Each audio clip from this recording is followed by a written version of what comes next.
ठीक आहे. Set prep academy, set paper 1, unit 8, माहिती व संदेश वन तंत्रज्ञान.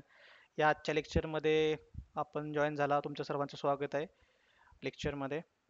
आणि या लेक्चरमध्ये आपण युनिट 8 बद्दल थोडी चर्चा करणार आहोत. त्याचसोबत PYQ म्हणजे प्रिव्हियस इयर क्वेश्चन्स ॲनालिसिस हे सुद्धा करणार आहोत. सो स्टार्ट टू एंड तुम्ही हे लेक्चर पहा, कोणताच भाग मिस करू नका. सुरुवातीला आपण म्हटल्याप्रमाणे याचं थोडं माहिती समजून घेऊया की युनिट 8 मध्ये नेमकं काय, कशा प्रकारचं सिलेबस आहे किंवा कशा प्रकारची माहिती आपण लक्षात ठेवली पाहिजे, कशा प्रकारच्या नोट्स आपल्या असल्या पाहिजेत. तर माहिती व संज्ञापन तंत्रज्ञान. माहिती तंत्रज्ञान म्हणजे आधुनिक तंत्रज्ञानाच्या सहाय्याने मजकूररूपी, ध्वनिरूपी, चित्ररूपी, संख्यात्मक अशा सर्व प्रकारची माहिती संकलित करून तिच्यावर प्रक्रिया करणे, ती साठवून ठेवणे, तिचे व्यवस्थापन करणे, विश्लेषण करणे व आवश्यकतेनुसार ती उपलब्ध करून देणे होय. ओके. आणि अजून एक त्यांनी व्याख्या दिली आहे, ती आहे की माहिती तंत्रज्ञान म्हणजे संगणक आधारित प्रणालीचा अभ्यास करणे, त्याचा आराखडा तयार करणे व दैनंदिन कामकाजात माहिती प्रणालीचा वापर करून घेणे होय. आता हे जे पुस्तक आहे हे माझ्याकडे मी लेक्चरसाठी के सागर प्रकाशित अनाद्यते सरांचे जे पुस्तक आहे त्याचं रेफरन्स घेतलेलं आहे. तुमच्याकडे जर हे पुस्तक असेल तर वेल अँड गुड, नसेल तरी तुम्ही ते ब्रिजमोहन दयामा सरांचं एक असेल तुमच्याकडे, ते वापरू शकता तुम्ही पुस्तक. दोन्ही पुस्तके चांगले आहेत. तुम्ही जर अजून कोणतं पुस्तक घेतलं नसेल तर मी आज परत एकदा लेक्चर नंतर लिंक टाकेन पुस्तकाच्या. तुम्ही दोन्ही म्हणजे ती पुस्तकाची व्हिडिओ तुम्ही बघा आणि तुम्हाला जे पुस्तक बेस्ट वाटते ते तुम्ही खरेदी करू शकता. पण आपण आपले नेहमी विद्यार्थ्यांना के सागर प्रकाशित अण्णाताते सरांचंच पुस्तक रेफर करण्याचा सल्ला देतो. तर बघा, माहिती तंत्रज्ञान म्हणजे काय की आधुनिक तंत्रज्ञानाच्या साहाय्याने, म्हणजे तंत्रज्ञान जे आपलं आहे इन्फॉर्मेशन टेक्नॉलॉजी, त्याच्या साहाय्याने मजकूररूपी, ध्वनिरूपी, चित्ररूपी, संख्यात्मक अशा सर्व प्रकारची माहिती, म्हणजे माहिती काय करायची, संकलित करणे म्हणजे गोळा करणे, तिच्यावर प्रक्रिया करणे. म्हणजे काय, समजा तुमच्याकडे एखादा तुम्ही एखाद्या सेल्समध्ये कामाला आहे. तुम्ही जर म्हणजे काय, तुम्ही सेल्स करताय, उदाहरणार्थ तुम्ही समजा मोबाईल सेल करताय. मोबाईल सेल करताना तुम्हाला असं लक्षात आलं की बाबा आपण सॅमसंगचे मोबाईल आज जास्त विकलेत. मग ती माहिती पण तुमची कच्ची माहिती झाली की बाबा, माहिती आज मी मोबाईल विकले, 10 सॅमसंगचे विकले, 2 आयफोन विकले, 2 MIचे विकले. हे तुमची कच्ची माहिती झाली. तिच्यावर प्रक्रिया करून ती साठवून म्हणजे काय करतात प्रक्रिया, म्हणजे काय, ती डेटा आपला कॉम्प्युटरमध्ये, एक्सेलमध्ये किंवा वर्डमध्ये किंवा कोणत्याही एका सॉफ्टवेअरमध्ये ती ॲड केली जाते. त्याचे व्यवस्थापन करणे आणि विश्लेषण करणे व आवश्यकतेनुसार ती उपलब्ध करून देणे, म्हणजे ही एक माहिती तंत्रज्ञानाची संकल्पना इथे विशद केलेली आहे. विश्लेषण म्हणजे काय की, जरा समजा जर तुमच्या मॅनेजरने विचारलं की बाबा तुम्ही आज मोबाईल गेला विकायला, पण सर्वात जास्त कोणते मोबाईल विकले गेले किंवा या महिन्यात कोणता जास्त सेल झाला, हा एक सेलचा भाग झाला. अजून काय असू शकतं, तुमच्या अभ्यासाच्या बाबतीत असू शकतं की सर्वात जास्त ऑनलाईन आता कोणतं सोशल मीडिया वापरला जातोय. समजा मग डेटानुसार कळालं आपल्याला की आत्ता इंस्टाग्राम जास्त बघितलं जाते, तर मग ते कंपन्यांना बरं पडतं की इंस्टाग्रामला आपल्याला जाहिरात दिल्या पाहिजेत, का तर आता सध्या इंस्टाग्राम जास्त बघितलं जाते. म्हणजे हा एक माहिती तंत्रज्ञानाचा फायदा झाला. समजते थोडक्यात का माहिती तंत्रज्ञान महत्वाचं आहे ते? Yes, no, maybe. Yes. Okay, चला पुढे जाऊया. याच्या डीपमध्ये आपल्याला बघायचं नाही, फक्त थोडं आपण वरवरच चर्चा करूया आज. त्याच्यानंतर शिक्षण क्षेत्रात माहिती तंत्रज्ञान हा एक महत्त्वाचा पॉईंट आहे. Star IMP. तुमच्याकडे जर आता नोटबुक आणि पेन असेल तर तुम्ही काही काही मी जे सांगेन महत्त्वाचे पॉईंट ते नोट डाऊन करून ठेवा. तर हा जो शिक्षण क्षेत्रात माहितीचं तंत्रज्ञानाचे योगदान काय आहे, हा महत्त्वाचं काय आहे, आपण PYQ अनालिसिसमध्ये बघणारच आहोत. PYQ अनालिसिस सॉरी मध्ये बघणारच आहोत. तर education and research network ERNET या योजनेअंतर्गत देशातील विद्यापीठे व प्रादेशिक अभियांत्रिक महाविद्यालय नेटवर्क एकमेकांशी जोडण्यात आली. कशाद्वारे? ERNET द्वारे. आणि मग त्याच्याद्वारे शिक्षण क्षेत्रात माहिती तंत्रज्ञानाने काय बदल झाला हे आपल्याला त्या ERNETचा जर आपण अभ्यास करू पुढे तेव्हा आपल्याला समजणार आहे.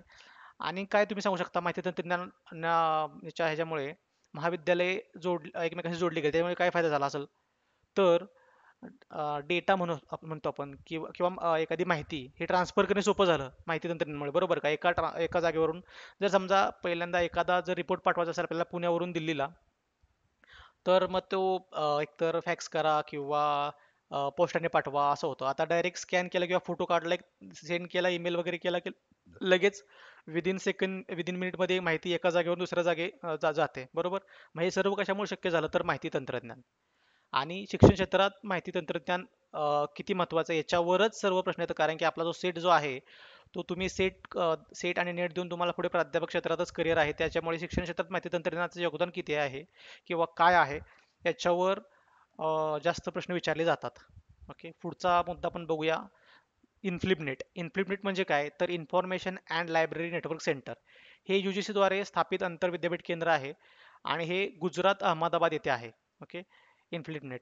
आणि इन्फ्लिबनेट जे लायब्ररी सायन्सचे विद्यार्थी आहेत त्यांना हा एक वेगळाच याच्यावर एक वेगळा चॅप्टरच आहे किंवा त्यांचा पेपर टूचा एक वेगळा विषय याच्यावर आहे. तर इन्फ्लिबनेट काय करतं तर भारतातील ग्रंथालयांसाठी जे सॉफ्टवेअर वापरलं जातं किंवा जे ग्रंथालयांद्वारे जे प्रकल्प वगैरे केले जातात किंवा थेसिस केले जातात ते सर्व उपलब्ध करून द्यायचं काम इम्प्लिमेंट करतं. आपल्याला इथे माहिती ठेवायच्या लक्षात काय आहे जे हायलाइट केले ते की हे कुठे आहे?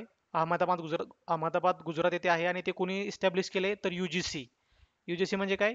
University Grant commission. बरोबर. त्याची ध्येय वगैरे त्यानंतर जे हायलाइट केले आपण ते बघूया. आता त्याच्यानंतर आहे शोधगंगा. भारतातील विद्यापीठांमधून PhD स्तरावरील शोध प्रबंधाचे संग्रह करणारे शोधगंगा हे ऑनलाईन ज्ञानभांडार आहे. याची स्थापना इन्फ्लिबनेट अंतर्गत करण्यात आली आहे.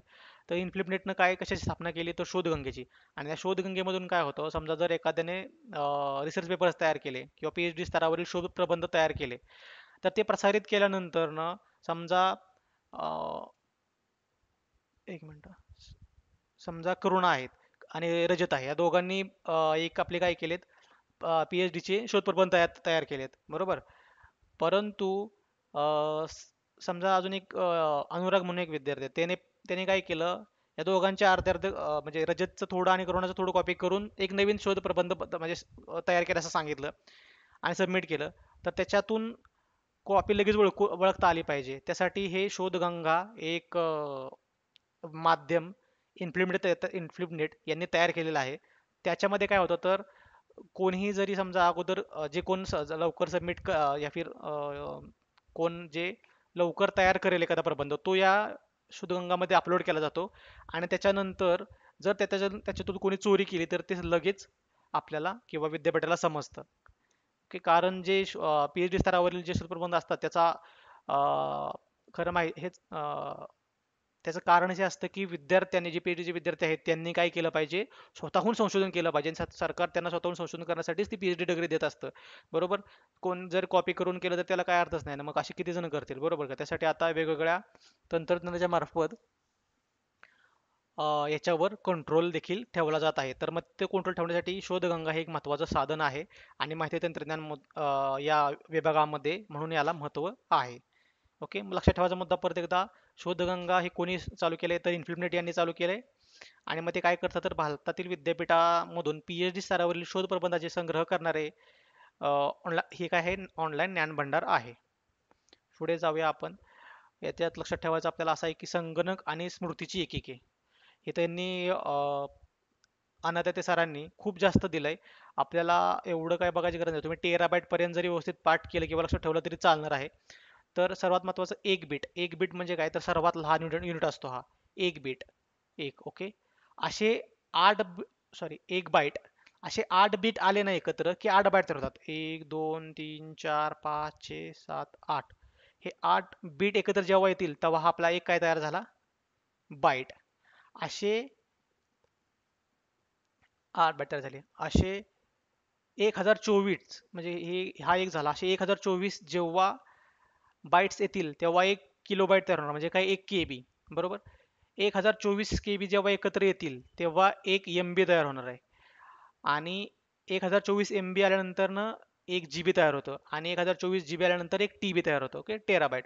तुमच्याकडे सर्वांकडे मोबाईल असतील त्यामुळे तुम्हाला आता समजलं असेल की कसं असं आपल्या मोबाईलमधले जे आपण साधे फोटो काढतो ते फोटो सुद्धा आजकाल MB मध्ये असतात बरोबर. मग ते किती MB असतील 3 MB 4 MB.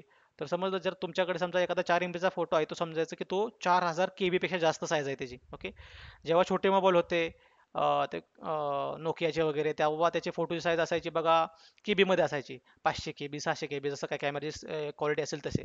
आता कॅमेरे क्वालिटी वाढल्यामुळे सर्व फोटो MB मध्ये येतात मोबाईलमध्ये सुद्धा आणि DSLR मध्ये सुद्धा आणि त्याची साईज असते MB मध्ये. ओके, पुन्हा एकदा लक्षात ठेवायचा मुद्दा हाच की किती बाईट म्हणजे किती किलो बाईट असा प्रश्न विचारला जाऊ शकतो की 1 MB म्हणजे किती किलो बाईट, किंवा असं जाऊ शकतं की 1 megabyte is equal to dash dash, आणि ऑप्शन असतील 1024 किलोबाईट, 1024 गिगाबाईट, 1024 टेराबाईट, 1024 ओके. तर उत्तर आपलं असणार आहे किलोबाईट. बरोबर. किलोबाईट आल्यानंतर ना मेगाबाईट तयार होतं. KB, MB, GB, TB हा सिक्वेन्स तुम्ही लक्षात ठेवा, किंवा इथून पहिलं असतं बाईट, नंतर किलोबाईट, नंतर मेगाबाईट, गिगाबाईट, टेराबाईट. पुढे जर अजून तुम्हाला पाहिजे असेल तर तुम्ही करू शकता पेटाबाईट, हेक्साबाईट, झेटाबाईट आणि योटाबाईट. ओके. हे पुढे अजून आहे.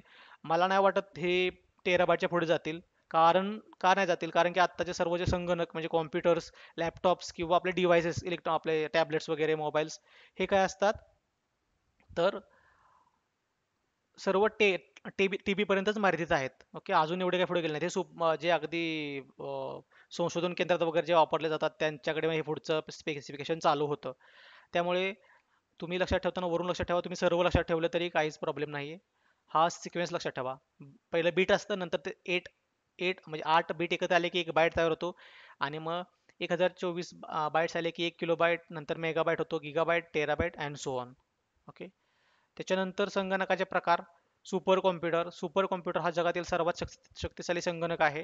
ही विशेष क्षमता असलेली मशीन्स मुख्यतः मोठ्या संस्थांकडून वापरली जातात. जसे की IBMचा ब्ल्यू जेन हा जगातील सर्वात वेगवान असा संगणक आहे.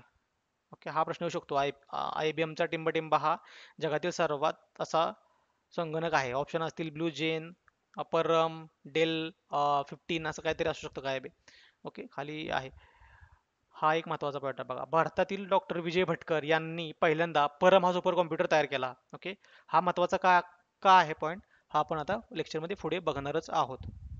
ओके. त्याच्यानंतर मेनफ्रेम कॉम्प्युटर. विमा कंपन्या लाखो विमा धारकांच्या माहितीवर प्रक्रिया करण्यासाठी व ती माहिती साठवण्यासाठी मेनफ्रेम कॉम्प्युटरचा उपयोग करतात. बरोबर. डेटा अनालिसिस, स्टॅटिस्टिक्स वाले मेनफ्रेम कॉम्प्युटरचा वापर करतात. थोडक्यात हे आपल्याला माहिती असलं, म्हणजे विमा कंपन्या जर विचारलं की विमा कंपन्यांना त्यांच्या विमाधारकांच्या माहितीवर प्रक्रिया करण्यासाठी किंवा मोठ्या माहितीवर प्रक्रिया करण्यासाठी कोणता कॉम्प्युटरची गरज असते, तर मेनफ्रेम कॉम्प्युटर आपल्याला माहीत असणं गरजेचं आहे. ऑप्शन असतील मेनफ्रेम, मिनी, नोटबुक, टॅबलेट. तर आपल्याला मेनफ्रेम कॉम्प्युटर हा उत्तर लगेच सिलेक्ट करता आलं पाहिजे. नंतर आहे मिनी कॉम्प्युटर. यालाच मिड रेंज कॉम्प्युटर असेही म्हणतात. या मशीनचा आकार रेफ्रिजरेटर एवढा असून याचा वापर मोठ्या कंपन्यांचे मोठे विभाग विशिष्ट अशा उद्देशासाठी करतात. त्याच्यानंतर मायक्रो कॉम्प्युटर. या संगणकामध्ये कमी शक्ती असली तरी याचा वापर मात्र मोठ्या प्रमाणावर केला जातो. याचे 4 प्रकार आहेत: desktop computer, notebook, tablet, PC व हँडल्ड कॉम्प्युटर. बरोबर. म्हणजे हे कोणते झाले कॉम्प्युटर्स? Micro computer. आणि तुम्हाला तुम्ही मायक्रो कॉम्प्युटरची जर डेफिनेशन वाचली तर तुम्हाला लक्षात येईल की जे सर्व काही तुम्ही म्हणजे सर्व म्हणण्यापेक्षा जे तुम्ही काही आजूबाजूला बघताय त्यातले बहुतांश कॉम्प्युटर्स हे किंवा बहुतांश डिव्हायसेस इलेक्ट्रॉनिक हे या कॅटेगरीमध्ये येतात मायक्रो कॉम्प्युटरमध्ये. त्याच्यामध्ये काय काय आहे? डेस्कटॉप कॉम्प्युटर आपला जो असतो तो. नोटबुक, जे की नोटबुक आपण इकडे तिकडे म्हणजे स्क्रीन टच सुद्धा असतो, आणि आपण त्याला लॅपटॉपच्या स्क्रीनच्या साईडवर असो इकडे तिकडे सहज घेऊन जाऊ शकतो. तेच टॅबलेटमध्ये आलं. PC म्हणजे काय? PCचा लॉंग फॉर्म काय आहे? Personal computer. आणि व काय दिलं? Handheld computer. ओके. तर याचं कशामध्ये येतात? सर्व मायक्रो कॉम्प्युटरमध्ये. डेस्कटॉप कॉम्प्युटर आहे त्याच्यानंतर 5वा. हे कॉम्प्युटर डेस्क वर किंवा डेस्कच्या बाजूलाही मावू शकतात, मात्र तिचं चटकन इथून तिथे हलवता येत नाहीत. आणि नोटबुक कॉम्प्युटर, या कॉम्प्युटरलाच लॅपटॉप कॉम्प्युटर असंही म्हणतात. त्याचंच मायक्रो कॉम्प्युटरचा फार खाली त्यांनी एक ब्रॉड दिलंय. नोटबुकला काय म्हणतात? लॅपटॉप असेही म्हणतात. त्याला घडी करता येते व ते वजनाला हलके असून ब्रीफकेसमध्ये आपण बसू शकतात. ओके. तर हे झाले कॉम्प्युटरचे प्रकार. हे आपण आत्ता आज इथपर्यंत जे डिस्कस केले त्याच्यामध्ये कुणाला काही क्वेश्चन आहे का? असेल तर विचारा.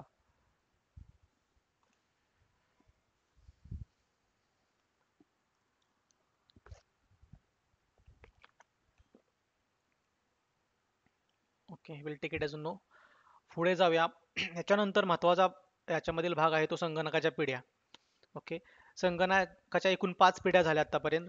पहिली पिढी होती 1942 ते 1957, दुसरी 1958 ते 1964, तिसरी 1965 ते 1974, चौथी पिढी इथं दिलेली नाही त्यांनी रेंज, पण ही होती 1975 ते 1983. जर कोण हे वापरत असेल, सॉरी, अनाथाते सरांचं पुस्तक तर तुम्ही इथे लिहू शकता तुमच्या पुस्तकात. ही आहे 1975 ते 1983 याच्यामधली. आणि पाचवी पिढी आहे 1984 ते आत्तापर्यंत. ओके. याच्यामध्ये काय विचारलं जाऊ जाऊ शकतं महत्त्वाचं तर हायलाईट केलेलं आहे बघा, की पहिल्या पिढीमध्ये काय वापरलं जाऊ शकत होतं. तर संगणकाच्या पहिल्या पिढीमध्ये इलेक्ट्रॉनिक व्हॅक्यूम ट्यूबचा उपयोग केला जात होता. यात निर्वात नलिका म्हणतात. आणि ते कॉम्प्युटर खूप मोठे असायचे, म्हणजे एका एका आपले ज्या वन रूम किचनचे जे हॉल असतात त्या हॉलमध्ये फक्त त्यांचं सीपीयूच बसेल एवढे त्यांचे सीपीयू होते. आणि मग ते स्क्रीन वगैरे वगैरे असे एवढे मोठे संगणक पहिल्या काळात होते. ओके. का तर त्याच्यामध्ये व्हॅक्यूम व्हॅक्यूम ट्यूबचा उपयोग केला जात होता आणि व्हॅक्यूम ट्यूब आकारालाच मोठी असते. त्याच्यानंतर दुसरी पिढी आली. दुसरी पिढी आली 1900 साल शक्यतो तुम्हाला विचारायचे नाहीत, परंतु तरी तर परंतु तरी पण तुम्ही साल थोडं लक्षात ठेवलं ठेवाच.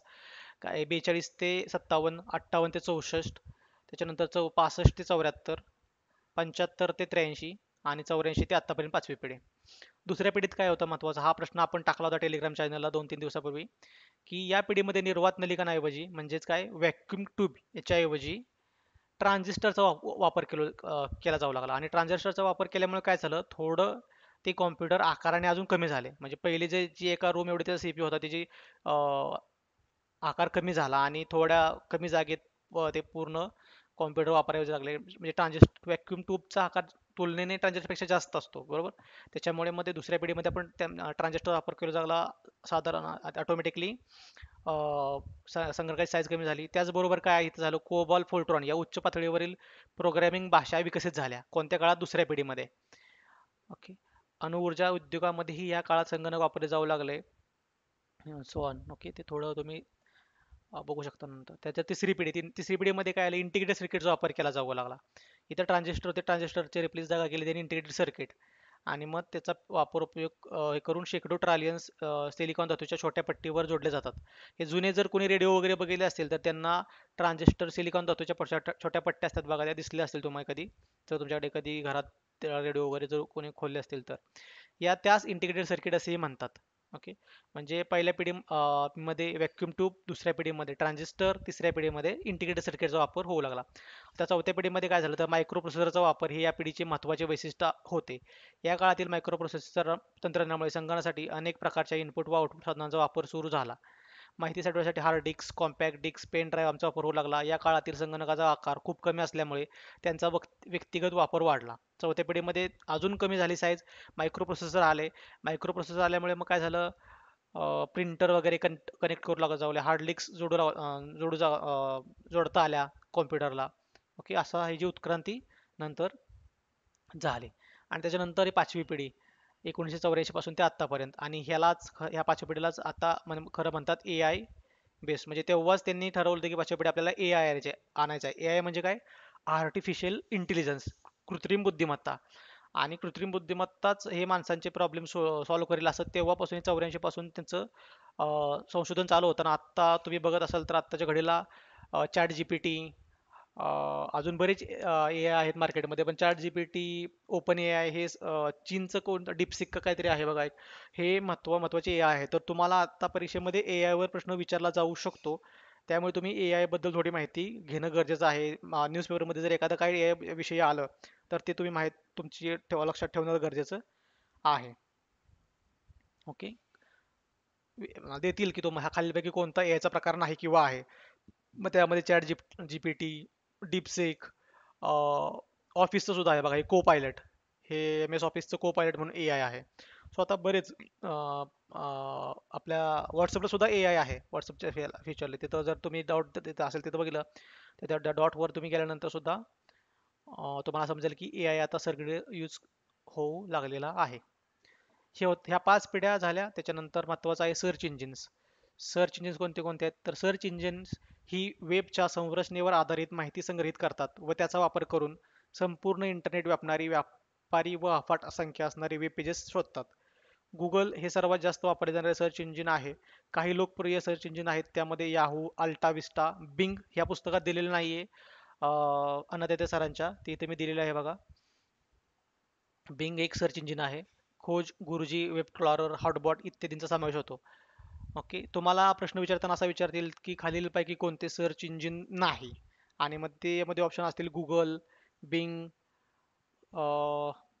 क्रोम आणि अल्टाविस्टा. तर क्रोम हे काय क्रोम हे जो उत्तर आहे का तर क्रोम काय आहे हा ब्राउझर आहे, सर्च इंजिन नाही. सर्च इंजिन म्हणजे काय की तुम्ही तिथे सर्च करू शकता. तुम्ही गुगलवर जावा, तुम्ही गुगलवर सर्च करू शकता. तुम्हाला जर बघायचं असेल की समजा टुडेज रिलीज मूवी असं तुम्ही टाकलं गुगलला की ते दाखवतं लगेच आज कोणते मूवी रिलीज झाल्यात. तर ते म्हणजे सर्च इंजिन्स. परंतु क्रोम काय तुम्ही हे गुगल ओपन करण्यासाठी कोणता ब्राउझर ओपन करताय? आयदर तुम्ही क्रोल ओपन करा, सॉरी क्रोम ओपन कराल किंवा मायक्रोसॉफ्टचा एज ओपन कराल किंवा फायरफॉक्स ओपन कराल. ओके, हे झाले तुमचे ब्राउझर्स. आणि सर्च इंजिन जेव्हा विचारतील तेव्हा मग तुमचं ते गुगल, बिंग, अल्टाविस्टा हे खोज वगैरे हे सर्व सर्च इंजिन आहेत.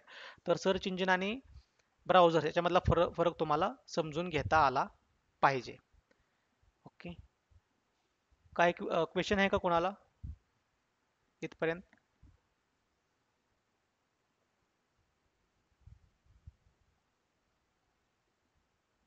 Yes, no?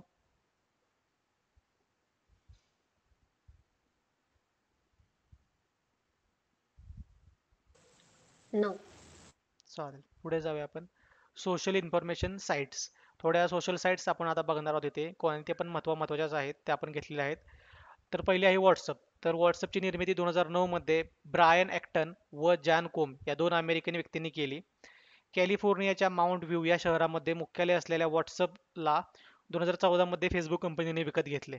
ओके, तर हा जो हायलाइट केलेला पार्ट आहे हाच महत्त्वाचा आहे की त्याची स्थापना कधी झाली एकतर आणि कोणी केली.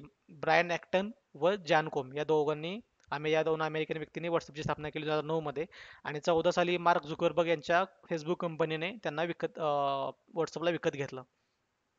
ओके, त्याच्यानंतर स्कायप. स्कायप हे एक जगातील असे सॉफ्टवेअर आहे ज्याचा वापर करून आपण जगातील इतर व्यक्तींशी संवाद साधू शकतो. स्कायपचा वापर आपण ऑडिओ व्हिडिओ कॉल्स करण्यासाठी शकतो.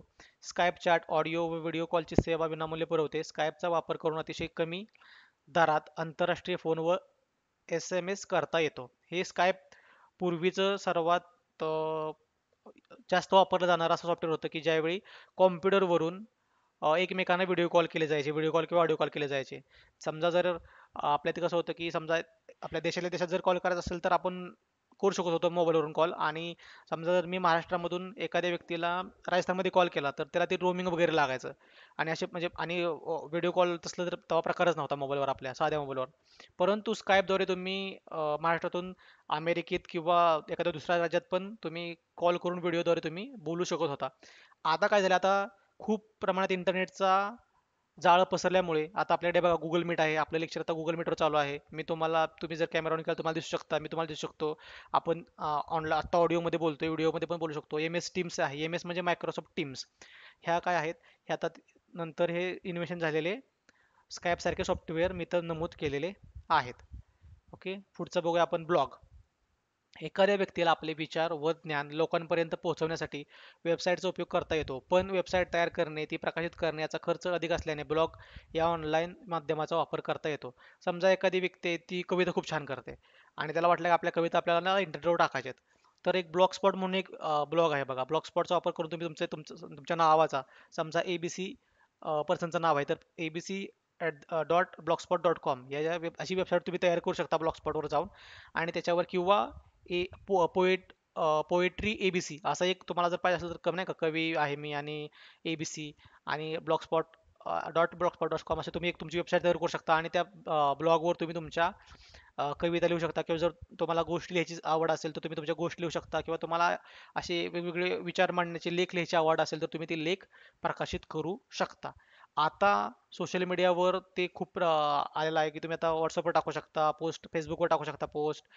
पहिलं तसं नव्हतं. पहिलं हे ब्लॉगवर लिहिलं जायचं आणि ब्लॉग हे शेअर होत होते आणि वाचले जायचे. ओके, त्याच्यानंतर विकी. विकी म्हणजे विकिपीडिया. ही वेबसाईट विकी या इंटरनेट प्रकाशन साधनाचे उदाहरण आहे. विकी हे सामुदायिक ज्ञान निर्मितीचे ऑनलाईन साधन आहे. विकीमधील ज्ञानामध्ये कोणताही सामान्य वाचक सुधारणा सुचवू शकतो किंवा भर घालू शकतो. त्यामुळे यावरील माहिती अन्य स्रोतांकडून पडताळून ती स्वीकारण्याचा निर्णय घ्यावा. विकी म्हणजे काय, विकिपीडिया याची स्थापना कधी झाली तर 2000 साली झाली. इथं दिलं नाही त्यांनी, तुम्ही पाहिजे असेल तर लिहू शकता 2000 साली झाली याची स्थापना. आणि विकिपीडियामध्ये काय असतं तर समजा तुम्हाला काय एखाद्या सायन्स सायन्सबद्दल माहिती पाहिजे, मग तुम्हाला मायक्रोबायोलॉजीबद्दल पाहिजे किंवा अजून दुसरं कोणतं, तुम्ही त्याच्यावर सर्च करून ते तुम्हाला विकिपीडिया त्याचं पूर्ण माहिती देतं. परंतु याच्यामध्ये ड्रॉबॅक काय आहे, तर ती माहिती तुम्ही सुद्धा काढू शकता आणि म्हणजे एखादी माहिती काढू शकता किंवा तुम्हाला जर नवीन काय ॲड करायचं असेल तर तुम्ही करू शकता. मग असं कोण पण खोटं माहिती ॲड करू शकतं किंवा काढू शकतं, बरोबर. जर कोणी ॲड केलेलं तर ते समजतं त्यांना की कोणी केले, परंतु अशी खोटी माहिती किंवा चुकीची माहिती तिथे टाकली जाऊ शकते.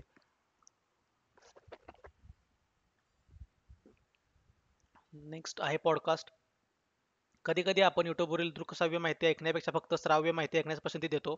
त्यासाठी पॉडकास्ट हे एक उपयुक्त साधन आहे. तर तुम्हाला माहितीसाठी फक्त सांगतो पॉडकास्टमध्ये काय असतं तर आपल्याकडे जिओ सावन जर असेल बघा, तर त्याला जिओ सावनला पॉडकास्ट असतात. किंवा पॉडकास्ट हे जे ऑडिओ इंटरव्ह्यू असतात ना, सॉरी व्हिडिओ इंटरव्ह्यू असतात ना, त्याचं जर ऑडिओ रूपांतर म्हणू शकतो आपण त्याला. त्याला पॉडकास्ट म्हणतात. म्हणजे दोन व्यक्ती असतात आणि एक दुसऱ्याला प्रश्न विचारतो आणि त्या प्रश्न म्हणजे विचारलेल्या प्रश्नावर दुसरा व्यक्ती उत्तर देतो की बाबा असं झालं तसं झालं. मग मुलाखती टाईप असेल किंवा हा जनरली मुलाखत टाईपच त्याचं डिस्कशन चाललं असतं.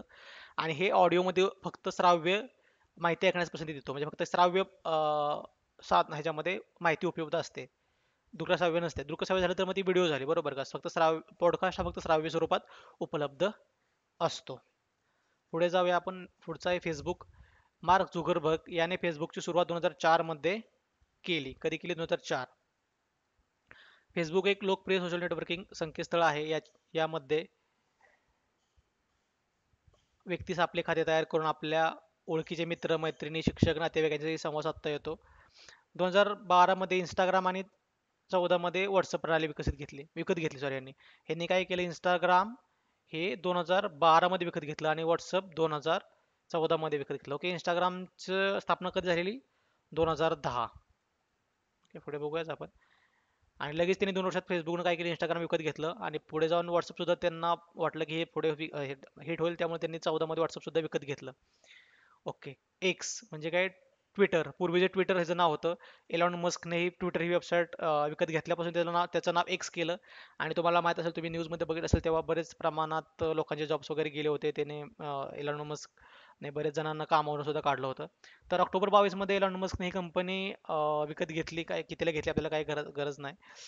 विकत घेतली व जुलै 22 मध्ये तिचं नाव बदलून एक्स केले. एक्स म्हणजे पूर्वीचे ट्विटर हे लोकप्रिय सोशल नेटवर्किंग संकेतस्थळ जॅक डोर्सी, नोहा ग्लास, बीज स्टोन आणि एव्हान्स विल्यम्स यांनी 2006 मध्ये तयार केले होते. कधी तयार केलं होतं? ट्विटर 2006. ह्याच्यावर प्रश्न विचारले जाऊ शकतात, बरं का. तुम्हाला मी पुढे सांगेन की कसे असतात प्रश्न. त्यामुळे साल आपल्याला माहित असणं गरजेचं आहे. पुढे जाऊया. हां, हे आपण सांगितलं तुम्हाला इथे. हे आपण बघितलं, 1 बाईट, किलोबाईट, मेगाबाईट, गिगाबाईट. याच्यासोबतच आपण जे डॉक्युमेंट सेव्ह करतो, उदाहरणार्थ जर मी एखादी पीडीएफ सेव्ह केली तर ती डॉट डॉट पीडीएफ एक्सटेन्शनमध्ये येते.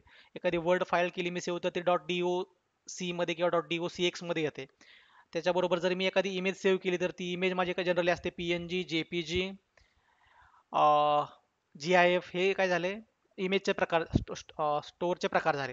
तर हे प्रत्येक डॉक्युमेंटचे स्टोअरचे प्रकार आपल्याला माहीत असणं गरजेचं आहे आणि त्याच्यावर सुद्धा प्रश्न विचारले जाऊ शकतात. इमेजचं मी तुम्हाला सांगितलं आता की जी जेईएफ, पी एन जी असते, इमेजचा प्रकार असतो. अजून जी आय एफ असतो. अजून बरेच काही काय असते जर तुम्हाला बघायचं असेल तर. ठीक आहे, नंतर बघूया आपण. तर ते एक महत्वाचं आहे. तो हा मी या पीडीएफ मध्ये घ्यायचं विसरलोय. तर ते सुद्धा तुम्हाला माहित असणं गरजेचं आहे. त्याच्यानंतर डिजिटल युगातील शिक्षण योजना. ह्या हे जे काय हायलाइट केलेले पॉईंट आहेत हे महत्वाचं आहे. त्याच्यावर प्रश्न विचारला जाऊ शकतो. आपण वर बघितलं ई शोध गंगा, आता इथे दिलंय ई शोध सिंधू. ओके, तर हे काय आहे बघूया. भारत सरकारच्या शिक्षण मंत्रालयाने विकसित केलेले हे एक ऑनलाईन पोर्टल आहे. हे कोणी विकसित केले? भारत सरकारच्या शिक्षण मंत्रालयाने. आणि ई शोध गंगा कोणी विकसित केले? इन्फ्लिपनेटने. इन्फ्लिपनेट म्हणजे काय? Information and library network. हे कुठं आहे? अहमदाबाद, गुजरातला आहे. आणि हे भारत सरकार सरकारच्या शिक्षण मंत्रालयाने ई शोध सिंधू. सिंधू म्हटलं की वर जायचं, गंगा म्हटलं की खाली यायचं, गुजरातकडे इन्फ्लिमनेट. ओके, तर हे असं लक्षात ठेवायचं सोप्या पद्धतीने. तर हे विकसित केले. याच्यामध्ये काय आहे तर जे संशोधक, प्राध्यापक व विद्यार्थी यांना रिसर्च जर्नल्स, लेख, ई बुक यांची विस्तृत माहिती उपलब्ध करून देते. आतापर्यंत झालेले त्यांच्या विषयातील रिसर्च जर्नल्स, लेख किंवा ई पुस्तकं काय असतील त्याची माहिती हे उपलब्ध करून देते. दुसरं काय आहे साक्षात. साक्षात काय करतं तर साक्षात हे शिक्षक विद्यार्थी शिक्षणापासून वंचित व्यक्ती यांना मोफत शिक्षण देण्याच्या उद्दिष्टाने 30 ऑक्टोबर 2006 मध्ये सुरू झालेले वेब पोर्टल आहे. कधी सुरू झालं मला नाही वाटत विचारलं जाईल. फक्त यामध्ये महत्त्वाचं काय आहे की हे काय करतं तर शिक्षणापासून वंचित असलेल्या व्यक्तींना मोफत शिक्षण देण्याचं काम करतो. कोण? साक्षात. पुढे जाऊया शाळा दर्पण. सदर पोर्टल 5 जून 2015 मध्ये सुरू झाले. याद्वारे केंद्रीय विद्यालयांशी संबंधित शिक्षक, विद्यार्थी, पालक यांची माहिती डिजिटल स्वरूपात हाताळली जाते. शाळा दर्पण काय करतं तर केंद्रीय विद्यालय हे महत्त्वाचं आहे. केंद्रीय विद्यालयांच्या संबंधित शिक्षक, विद्यार्थी, पालक यांची माहिती हाताळली जाते.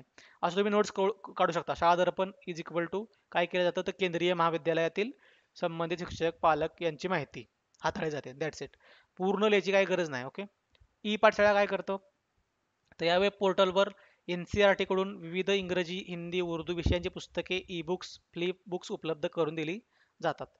शाळा सिद्धी काय करते या वेब पोर्टलची सुरुवात 7 नोव्हेंबर 2015 मध्ये झाली. यावर शाळांची सविस्तर माहिती, मार्गदर्शन व शाळांचे मूल्यांकन केले जाते शाळा सिद्धीमध्ये. ओके. सारांश CBSE शाळांमधील विद्यार्थी व पालक यांच्यासाठी सदर वेब पोर्टलवर 7 नोव्हेंबर 2015 मध्ये सुरू झाले. याद्वारे विद्यार्थ्यांच्या सातत्यपूर्ण विकासासाठी शिक्षक व पालक कार्य करतात. सारांशमध्ये CBSE साठी. ओके. शगुन शालेय कार्यक्रमाच्या अंमलबजावणीची ऑनलाईन देखरेख करणे व शाळेत नवनवीन प्रयोग मूल्यांकन करण्यासाठी या पोर्टलची सुरुवात शिक्षण मंत्रालयाने 18 जानेवारी 2017 मध्ये केली. दीक्षा या पोर्टलवर सुरुवात 5 सप्टेंबर 17 मध्ये झाली असून ऑनलाईन शिक्षण पुरवण्याचे ते शिक्षकांसाठीचे राष्ट्रीय व्यासपीठ आहे. ओके. पुढे जाऊ. याच्यामध्ये एवढं काही नाही. डायरेक्ट हे इम्प्रेस काय आहे तर या पोर्टलचा उद्देश सामाजिक क्षेत्रातील संशोधनाला चालना देणे हा आहे. याच्याबरोबर बरोबर अजून आहेत पण तरी सुद्धा जे अनाथाते सरांनी ह्या पुस्तकात जे दिलंय ते तुम्ही फक्त हायलाईट करून ठेवा की इम्प्रेस काय करतं तर सामाजिक शास्त्रातील संशोधनाला चालना देते. सामाजिक शास्त्र. ओके. आणि ही शेवटचं आहे PME वित्ता. या योजनेची सुरुवात मे 2020 मध्ये झाली. डिजिटल, ऑनलाईन व DTH माध्यमातून शिक्षक व विद्यार्थी यांच्यापर्यंत शिक्षण पोहोचवणे हा यामागचा उद्देश होता.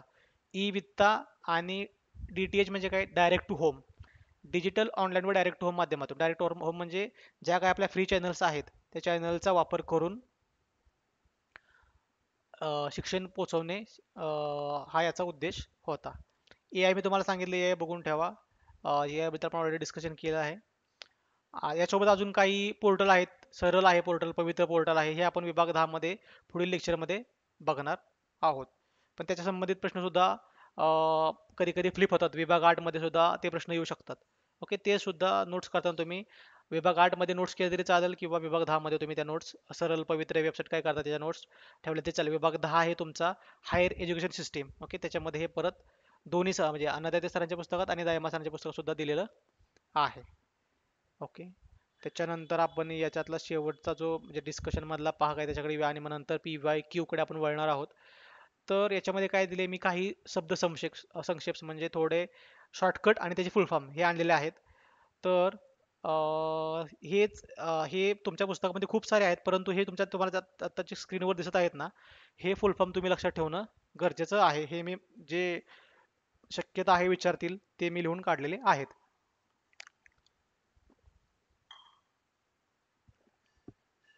ओके. BSNL म्हणजे काय तर भारत संचार निगम लिमिटेड. अक्षर थोडं समजू हे घ्या थोडं इकडे इकडे असेल. CPU म्हणजे काय सेंट्रल प्रोसेसिंग युनिट. ऑप्शन देते तुम्हाला central process unit, processing unit आणि अजून वेगळं काय देते. प्रोसेस आणि प्रोसेसिंग मध्ये कन्फ्युजन व्हायचं नाही. CCTV, closure circuit television, ERNet आपण वर बघितलं education and research network. Okay. HTTP hyper text transfer protocol आणि TML काय असतं hyper text markup language. Okay. PDF portable document format. SQL चे बघा दोन फुल फॉर्म आहेत. एक आहे सिक्वेन्शियल क्वेरी लँग्वेज, दुसरा आहे स्ट्रक्चर्ड क्वेरी लँग्वेज. तुम्हाला जर हा प्रश्न आला आणि जर दोन ऑप्शन असतील स्ट्रक्चर्ड क्वेरी लँग्वेज किंवा सिक्वेन्शियल क्वेरी लँग्वेज तर तुम्ही दोन्हीतलं कोणतंही उत्तर बरोबर लिहा. दोन्हीपैकी तुमचं उत्तर बरोबरच धरावं लागणार सेट विभागाला. परंतु जर एकच ऑप्शन असेल स्ट्रक्चर क्वेरी लँग्वेज आणि बाकीचे वेगळे असतील किंवा सिक्वेन्शियल क्वेरी लँग्वेज आणि बाकीचे वेगळे असतील तर मात्र तुम्हाला ह्या दोन्हीमधून एक जो दिलाय तिथं तोच घ्यावा लागणार आहे. ओके. तेव्हा मग तुम्ही मात्र ऑब्जेक्शन घेऊ शकत नाही. पुढे जाऊया. DTP desktop publishing, FM frequency modulation, MOOC. आज आपण हा टेलिग्रामला प्रश्न टाकला होता. Massive open online course. LAN, local area network. MAN, metropolitan area network. वॅन, wide area network. Okay. LAN MAN म्हणजे काय, आता आपण ते थोडक्यात समजून घेऊया. आता या इथे जर निघाले विषय तर एखादी इमारत आहे आणि ते किंवा माझं आता एखादं घर आहे किंवा ऑफिस आहे आणि ऑफिसमध्ये मला काय करायचे, सर्व कॉम्प्युटर एकमेकांना कनेक्ट करायचे, तर मी काय करणार, लॅनचा वापर करणार. आणि लॅन म्हणजे लोकल एरिया नेटवर्क आहे माझं, ते कनेक्ट करणार. मॅन म्हणजे काय, तर मेट्रोपॉलिटन एरिया नेटवर्क म्हणजे माझ्या समजा मी पुणे शहरात आहे आणि पुणे शहरातील माझे सर्व कॉम्प्युटर मला कनेक्ट करायचे आहेत, तर मग मला ते मॅन वापरावं लागणार आणि मॅनद्वारे मी माझे सर्व कॉम्प्युटर्स नेटवर्क थ्रू कनेक्ट करू शकतो. आणि वान म्हणजे वाईड एरिया नेटवर्क, मी संपूर्ण महाराष्ट्रात माझे कंपनीचे कॉम्प्युटर्स कनेक्ट करू शकतो. हे झालं लॅन, मॅन आणि व्हॅनचा फरक आणि लॉंग फॉर्म्स. त्याच्यानंतर आहे VSNL. VSNL म्हणजे विदेश संचार नेटवर्क लिमिटेड. इथं देखील निगम लिमिटेड. तर BSNL मध्ये निगम लिमिटेड आहे आणि VSNL मध्ये नेटवर्क लिमिटेड आहे, त्यामुळे चुकायचं नाही. AI आहे आर्टिफिशियल इंटेलिजन्स आणि WWW आहे वर्ल्ड वाईड वेब. ओके, पुढे जाऊया आपण. अवकाश संशोधन हा एक यातला एक शेवटचा पॉईंट आहे, तो आपण घेऊया या विभागामध्ये. तर 1961 साली भारतात राष्ट्रीय अंतराळ संशोधन समितीची स्थापना डॉक्टर विक्रम साराभाई यांच्या अध्यक्षतेखाली करण्यात आली. आणि आर्यभट्ट हा भारताचा पहिला उपग्रह असून तो 1975 साली रशियाच्या साहाय्याने अवकाशात सोडण्यात आला. तुम्हाला प्रश्न विचारला जाऊ शकतो की टिंबटिंब हा भारताचा पहिला उपग्रह 1975 साली रशियाच्या मदतीने अवकाशात सोडण्यात आला. आणि प्रश्न असतील आर्यभट्ट, भास्कर, ॲपल, स्त्रोत, रोहिणी. तर उत्तर आहे आर्यभट्ट. ओके. आर्यभट्ट, भास्कर, ॲपल, रोहिणी, स्त्रोस आहे बरं काय, इन्सॅट मालिका, IRS मालिका हे भारतीय उपग्रह आहेत. ओके. हा आर्यभट्ट पहिला उपग्रह आहे, त्याच्या जोडीला अजून भास्कर, ॲपल हे बाकीचे सर्व उपग्रह आहेत. मार्च 2007 मध्ये फ्रेंच गियाना येथील इन्सॅट 4 व उपग्रहाचे प्रक्षेपण करण्यात आले. DTH सेवेसाठी हा उपग्रह महत्वाचा आहे. कोणता? इन्सॅट 4. मार्च 2007 मध्ये हा उपग्रह मार्च 2007 मध्ये फ्रेंच गियानातून हा उपग्रह प्रक्षेपित करण्यात आला आणि DTH जे डायरेक्ट होम सर्व्हिस पहिल्यांदा होते, त्यासाठी हा महत्वाचा उपग्रह होता. कोणता? इन्सॅट 4. ओके. इथपर्यंत कोणाला काही क्वेश्चन आहेत का? असेल तर विचारा. Hello sir. हम्म. सर, शोध सिंधू आणि शोध गंगामध्ये फरक समजला नाही. ओके, चालेल. शोध सिंधू म्हणजे काय, तर शोध सिंधू हे जे आहे काम सेमच करतात, की तुमचे रिसर्च पेपर असतील, तुमचे ई बुक असतील, ते तुम्हाला त्याचं काम करतो कोण? ई सिंधू, बरोबर. परंतु शोध सिंधू हे कोणी विकसित केले, तर भारत सरकारच्या शिक्षण मंत्रालयाने विकसित केलंय. ओके. आणि संशोधक, प्राध्यापक व विद्यार्थी यांना रिसर्च जनरल्स, लेख म्हणजे बाकीचे लेख, ई बुक यांची विस्तृत माहिती उपलब्ध करून देतात. हा झाला स्क्रीनवर दिसतंय ते तुमच्या सिंधूबाबत. आता गंगा बाबतीत सांगायचं झालं तर गंगा हे कुणी विकसित केले, तर इन्फ्लिबनेट या संस्थेद्वारे द्वारे. इन्फ्लिबनेट म्हणजे काय? इन म्हणजे इन्फॉर्मेशन, इन्फ म्हणजे इन्फॉर्मेशन, लिब म्हणजे लायब्ररी आणि नेट म्हणजे नेटवर्क. इन्फॉर्मेशन लायब्ररी नेटवर्क या संस्थेने, अहमदाबाद गुजरात येथे संस्था आहे, यांनी ते विकसित केलंय. आणि गंगाचा उपयोग जनरली हा फक्त रिसर्च पेपर, जनरल थेसिस जे असतात ना, त्याच्या संबंधित जास्त होतो. ओके. आणि सिंधूचा उपयोग तुम्हाला सांगितलं दिसतंच स्क्रीनवर, की ते मध्ये रिसर्च जनरल सुद्धा येतात, ई बुक सुद्धा येतात. ई बुक तुमच्या गंगामध्ये येणार नाहीत, सिंधूमध्ये येणार. आणि महत्वाचा फरक एवढाच त्याच्यामध्ये राहील, की विकसित कुणी केले असं विचारलं जाऊ शकतो तुम्हाला. समजा जर तुम्हाला प्रश्न विचारला, की टिंब हे डिजिटल माध्यम भारत सरकारच्या शिक्षण मंत्रालयाने विकसित केलं आहे, आणि ऑप्शन असेल ई शोध गंगा, ई शोध सिंधू, ई शोध यमुना, ई शोध सरस्वती, तर तुमचं उत्तर काय येईल? शिक्षण मंत्रालयाने विकसित केलेलं कोणतं? ई शोध सिंधू. येस, बरोबर. तर तोच फक्त फरक आहे. समजले? अजून काय क्वेश्चन आहे का कोणाला?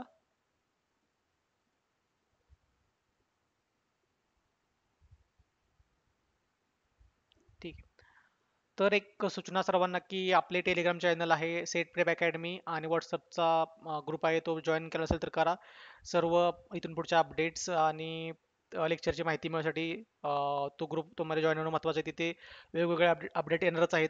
त्याचसोबत आपण एक set paper one crash course सुरू करणार आहोत. त्याच्यामध्ये तुम्हाला दोन पेपर, एक ऑनलाईन असणार आहे पेपर 50 प्रश्नांचा, एक PDF मध्ये मिळणार, असे दोन वेगवेगळे पेपर मिळणार. सेम नाही, वेगवेगळे पेपर, दोन पेपर कव्हर करणार आपण. त्याचबरोबर दोन लेक्चर घेणार.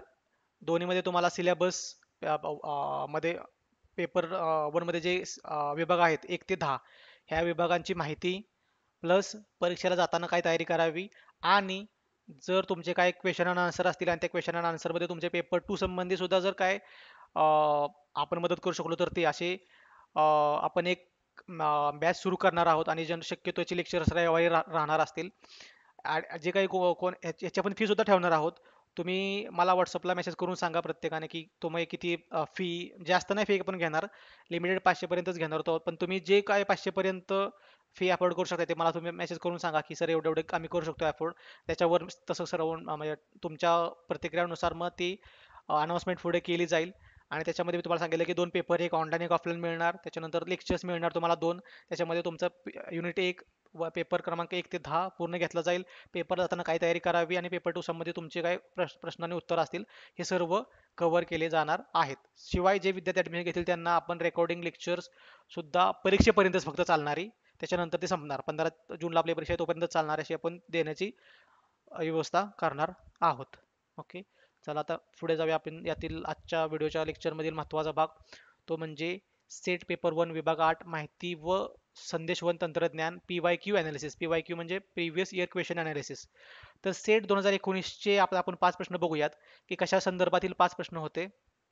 त्याच्यानुसार आपण पुढे कसं म्हणजे त्याचं उत्तर काय आहे ते समजून घेऊया. आणि आत्ता जे आपण काय वर बघितलं त्याच्यानुसार उत्तरच आपल्याला समजतात का बघूया. पहिला प्रश्न आहे IPTV या शब्दाचा योग्य अद्धाक्षर विस्तार पुढीलपैकी कोणता.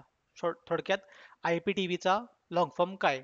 तर त्यात ऑप्शन दिलेले आहे तुमच्या स्क्रीनवर. त्याचं उत्तर काय आहे, तर याचं उत्तर आहे इंटरनेट प्रोटोकॉल प्रोटोकॉल डिव्हिजन. मी हा मुद्दाम वर इथे क्वेश्चन कव्हर केला त्यामुळे वर याचं शॉर्ट फुल फॉर्म मध्ये दिलं नव्हतं. तर याचं उत्तर आहे इंटरनेट प्रोटोकॉल डिव्हिजन. ओके, पुढचा प्रश्न आहे जगातील पहिला संगणक ज्याचं नाव होतं ENIAC हा टिंबटिंब या वर्षी विकसित करण्यात आला. कोणाला माहिती आहे याचं उत्तर? 1945. हा बरोबर, 1950 साली विकसित करण्यात आला. पुढचा प्रश्न, आता तुम्ही हे आपण अनालिसिस जे करतोय ना याच्या खाली 2020 चे प्रश्न आहेत, त्याच्या खाली 2000 हो 21 चे आहेत, 2022 23 चे आहेत. तर ते तुम्हाला मग पुढे पुढे आत्ता थोडं तुम्हाला हे होईल, बोर वाटेल, पण पुढे तुम्हाला ह्याचा का रेफरन्स घेतलाय आपण ते समजेल. तर हळूहळू आपण पुढे जाऊया. भारतात पुढीलपैकी कोणती संवाद सेवा नुकतीच बंद करण्यात आली. नुकतीच म्हणजे हा प्रश्न मी तुम्हाला सांगितलं 2019चा आहे, म्हणजे 2019 साली बंद करण्यात आली. याचं उत्तर काय असू शकेल? टपाल सेवा. टपाल सेवा तर अजून चालू आहे, बरोबर का. तुम्ही पोस्ट ऑफिस मध्ये जाऊ शकता, पत्र तुम्ही इकडे इकडे पाठवू शकता. टेलिग्राम. तार सेवा. ओके बरोबर, टेलिग्राम, तार सेवा. तुमचे फॅक्स चालू आहेत अजून, तुमचे दूरध्वनी म्हणजे लँडलाईन फोन अजून चालू आहेत, आणि टपाल सेवा सुद्धा चालू आहे. त्यामुळे तुम्हाला एक ऑप्शन मिळाला तार. तार सेवा बघा 2019 सालीच बंद झाली. ओके ठीक आहे, चांगला प्रयत्न आहे उत्तर सांगितल्याचा. चौथा प्रश्न होता, म्हणजे पुढचा प्रश्न आहे महाराष्ट्रात शिक्षक म्हणून नोकरी करू इच्छिणाऱ्यांनी स्वतःची माहिती पुढीलपैकी कोणत्या संकेतस्थळावर म्हणजेच वेबसाईटवर नोंदवणे आवश्यक आहे. आणि 4 ऑप्शन आहेत सरल, महाजॉब्स, ई सेवा, पवित्र. याचं काय उत्तर आहे? पवित्र पोर्टल. पवित्र. बरोबर. तर बघा मी तुम्हाला सुरुवातीला सांगितलं होतं की तुम्ही आता सेट एक्झाम देताय, नेट भविष्यात तुम्ही नेट एक्झाम देणार आणि त्याच्यानंतर तुम्ही प्राध्यापक क्षेत्रात जाणार आहेत, बरोबर. मग त्या दृष्टिकोनाने प्रश्न विचारले जातात परीक्षेमध्ये, बरोबर. हा प्रश्न 2019च्या सेट परीक्षेमध्ये आलेला होता. तर हे जे पवित्र पोर्टल बरोबर उत्तर आहे. पाचवा प्रश्न होता भारतीय डिजिटल राष्ट्रीय ग्रंथालय संदर्भात पुढीलपैकी कोणते विधान योग्य नाही. आता इथे काय दिले, योग्य नाही.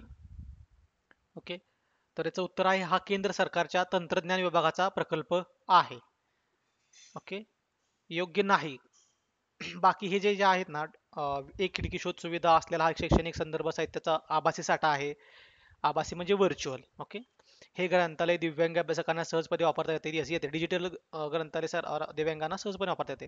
या ग्रंथालयाचा विकास IIT खडगपूर इथे चालू आहे. हो चालू आहे, होता, बरोबर आहे. मग योग्य नाही, तर हे योग्य नाही. का योग्य नाही? तर हा केंद्र सरकारच्या शिक्षण मंत्रालयाचा किंवा शिक्षण विभागाचा प्रकल्प आहे, तंत्रज्ञानाचा नाही, टेक्नॉलॉजीचा नाही, तर हा शिक्षण विभागाचा प्रकल्प आहे किंवा होता किंवा किंवा आहेच आपण म्हणू शकतो अजून सुद्धा. ओके, भारतीय डिजिटल लायब्ररी. ओके, आता पुढे जाऊया. 2020 चे बघूया प्रश्न. ट्राय या शब्दाचा विस्तार पुढीलपैकी कोणता? कोण सांगेल याचं उत्तर?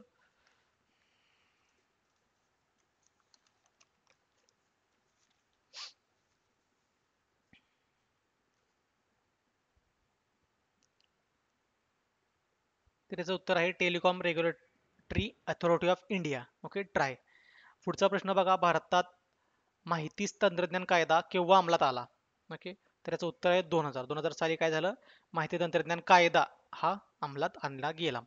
भारतातील पहिल्या परमसंगणकाच्या विकासात कोणी महत्वाची भूमिका बजावली? आता हे आपण आजच्या लेक्चरमध्ये डिस्कस केलेलं आहे. सांगा उत्तर. विजय भटकर. येस, विजय भटकर. बरोबर. विजय भटकर यांनी काय केलं? तर परमसंगणकाच्या विकासात महत्वाची भूमिका बजावलेली होती. हे तुम्हाला मी मगाशी तिथे सांगितलं होतं. पुढचा प्रश्न आहे बघा.